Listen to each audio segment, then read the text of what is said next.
What's up everybody, welcome back to the channel. My name is Billy Butler. I'm a licensed realtor, I'm a vacation rental investor, and I have a property management company that specializes in making short-term rentals a passive stream of income as a standard real estate deal or standard investment would be. So I'm going to talk today about the AirBnBUST that we've been hearing so much about all over the internet and why I have been able to avoid the AirBnBUST. A lot of people are getting out of Airbnb and short-term rentals. For me personally, we're seeing our cash flow increase year over year, and I'm going to explain how we're able to do that so that you can avoid some of the pitfalls that other people have fallen into. Okay, we want you guys to be successful. I don't want to see anybody fail and have to sell their property or switch to some other alternative strategy where they're actually losing money hand over fist. The only reason why this is because of the market. You have to really pay attention to the market that you are going to be investing in, okay? And there are 7 key factors, 7 variables that we look at that I'm going to explain to you right now why, there's no AirBnBUST in my area and how come I've been able to avoid some of those pitfalls. So I want you guys to stay informed, stay educated, so let's jump right into the video. So the first and most important thing that you need to be paying attention to when looking for an area to invest in is number 1, regulation. What do I mean by that? You want to look to the local area, you want to look at your state regulations, and you also want to pay attention to the HOA. Typically, we want to avoid HOAs because they are going to put up all these sort of roadblocks and barriers, not allowing you to do short-term rentals. A lot of HOAs say the shortest time you can rent is like 30 days. Some of them are even up to 6 months, okay?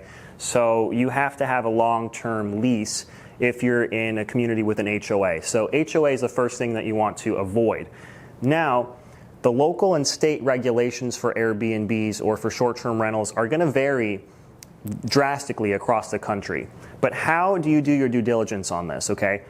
So a pro tip to figure out the regulation in a particular market is, number 1, you can reach out to a local real estate agent, somebody who already knows and understands the regulation in that area. And if they don't know, they can recommend you to a real estate attorney. You can call that attorney, give them 15 minutes of your time, and talk to them and see what they know and what their knowledge is, because real estate attorneys have to be completely on the ball. They have to know everything about that particular area that they're going to be doing business in, all the laws, all the regulations. So that would be a number 1 tip. Go to a realtor or go to a real estate attorney that operates in the market that you're looking to invest, okay? Another pro tip that you could do to look at the regulation is hit up a bunch of Airbnb hosts or Vrbo hosts. Just go message them on the platform. Say, hey, I'm looking to invest in the area. What is your experience like? And more often than not, they're going to tell you and explain to you, if it's a good idea to be doing short-term rentals in that area or not. So that would be the first thing, the regulations. So the second thing that we want to pay attention to, and this is almost just as important as the first, is the drivability of the market. And what I mean by that is you want to look for an area that's a regional drivable market. Now this was a phrase coined by somebody at Bigger Pockets, I believe. I don't remember her name exactly, but she's a short-term rental investor from Bigger Pockets, and she coined the term regional drivable market. And what that means is it's a market that typically people drive to from a larger metro area. For instance, in our area of Seaside Heights, we're in the tri-state area. People can drive from Philadelphia, from New York City, from down south in Delaware. People drive from all over the tri-state area to come to where we are here in Seaside Heights, New Jersey. So you want to be looking for markets that people basically don't have to fly to. If you have to fly there and rent a car, then the market's not going to have as much elasticity during an economic downturn. If there's a recession, people aren't going to go to a place like Hawaii, for instance, where they've got to fly there, pay for the plane ticket, they got to pay for a rental car when they get there, and they have to pay for the hotel. You want to look for a market where all you need to do is set up an Airbnb and that's it. Like if you're vacationing somewhere and you just drive there with your own car. You don't have to rent a car, you don't have to fly. So your number one expense is going to end up being your lodging, your Airbnb, your hotel, wherever that might be. The number one expense is the hotel or your lodging. You're looking for a market that ultimately people drive to from a 300 to 400 mile radius from all around, okay?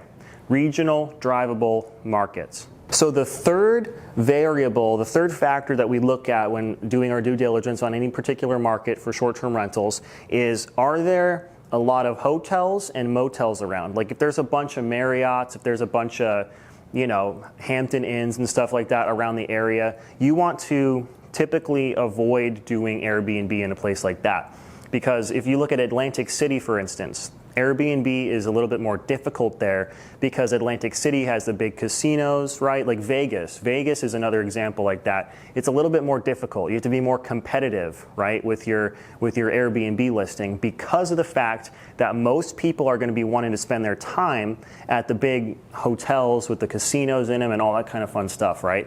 So doing Airbnb in a market like Vegas or like Atlantic City is going to be a lot more difficult because people are more attracted to going to the hotels or the motels of the area. But if you do have an area with a lot of motels, like where we are, they end up kind of being a little bit more seedy, kind of more shitty, right? Like the motels, people don't really want to stay in. They'd rather pay a little bit more of a premium to stay at a nicer place, like an Airbnb. That's a whole entire house that you can have with your family instead of renting at some kind of crappy motel, okay? So look at the absence of hotels or the lack thereof, right? If they have more hotels and motels around, it might not be a good market because people are going to be drawn to those places rather than to Airbnb properties, okay? So number 4 is the scarcity of developable land. Say that 5 times fast. The scarcity of developable land. In other words, if there's a lot of land, for instance, take a market like Phoenix, Arizona, okay? There's a ton of Airbnb properties in Phoenix. And Phoenix is a huge area. You've got a lot of land that can be developed, okay? The land is easily developable, so they can just throw up a bunch of more, you know, cookie cutter communities, and all of a sudden those could turn into Airbnbs or something like that. So if you're on a place like an island or a peninsula, you've got the beach, you've got the ocean, which is already an attraction in itself, but you have a natural restriction or a scarcity of land that can be developed. Number 5, seasonality. Sometimes seasonality can actually be a blessing in disguise. For instance, here at the Jersey Shore, you've got Memorial Day through Labor Day, and that's your peak season. The rest of the year, 7-8 months out of the year, it's going to be really difficult to get your place booked. You're going to have a lot less bookings. Your occupancy rate is going to drop significantly. However, in the summertime, you're almost guaranteed to have your entire place booked out every single day for that 4-month time frame. So seasonality, you want to pay attention to. It can be a blessing in disguise, but that's another thing you need to do your due diligence on. A market like Phoenix has pretty much, no seasonality, or a place like Vegas, right? There's not very much seasonality there. You've got, events that happen and things you need to pay attention to that you can raise your rates on your Airbnb. But that being said, there's no predictable trend as to where people are going to be booking and why. You have to know the why with seasonality. Why are people coming there? What's the time of the year? When can you increase your prices the most? That's something you need to be doing your due diligence on. Seasonality is actually a good thing in most cases because you can predict the prices, you can make sure your place is 100% booked for that time frame, and then the rest of the year when it's the off season, you can be, a little bit, let's say you could cut your prices down a little bit and you could be a little bit more competitive with what you're doing, and you can actually beat out the competition in your area, because if there's a lot of seasonality, people are gonna be shutting down their Airbnb properties for the winter or whatever it is and doing a standard lease or something like that, which is very common in this area. But that being said, the seasonality here is actually a blessing in disguise. So When it comes to seasonality, you need to have more of a strategy implemented, and you need to know the why. Why are people coming there, and what time of the year? So number 6, and my apologies, you probably can't see this whiteboard too well, but I'm going to put graphics on the screen, okay? But number 6, pivot! Pivot! Have a pivot plan. What I mean by this is what a lot of people do when they're running the numbers on their Airbnb investment. They're saying, okay, let's get this much per night, and we multiply that by 30 days, and that's how much we're going to get per month. That's the wrong way to run the numbers. You need to be running the numbers on an investment property as if it's a standard rental. What can you get per month if the regulations change all of a sudden, or the seasonality happens, or there's too much seasonality and you can't really figure out the best way to place your property in the market? You need to have your pivot plan in place. You need to be able to still be cash flowing on your property even if you can't do Airbnb or short-term rentals anymore, okay? So you need to run the numbers as if it was a standard rental. What can you get per month from a normal tenant, okay, every single month, if you had to switch to that strategy? And if the property is at a break even, or you're even cash flowing from a standard rental, then it's a good deal and there's no reason not to do Airbnb and short-term rentals with it. So that way you have that fallback and you don't have to worry necessarily about the Airbnb bust, right? You'll end up still in the green or at least at a break even, so that you can hold on to your property and not be losing money hand over fist. Number 7 is stay educated, people. Stay educated. 0.1% of short-term rental hosts actually keep up with their education. Pay attention to what's going on with pricing. Pay attention to what's going on with, changes to the Airbnb or Vrbo platform or whatever platform that you're mostly using, okay? What are your cleaning fees? You need to be changing things rapidly and quickly, and you need to be paying attention to what's going on in the world with not just your area that you've invested in, but also in general with like the macro economic situation and what's going on with like the Airbnb platform itself.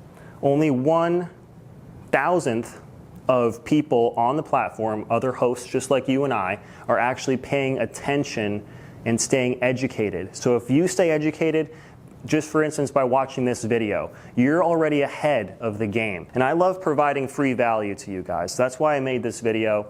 I'm not trying to make any money on this. I'm not selling you any courses or anything like that, okay? I want to provide free value because people need to understand that if you do your due diligence on the market that you're going to be investing in, and you have your pivot plan, and you stay educated, you're going to be just fine. So get out there, invest in some real estate, and I'll see you guys on the next one.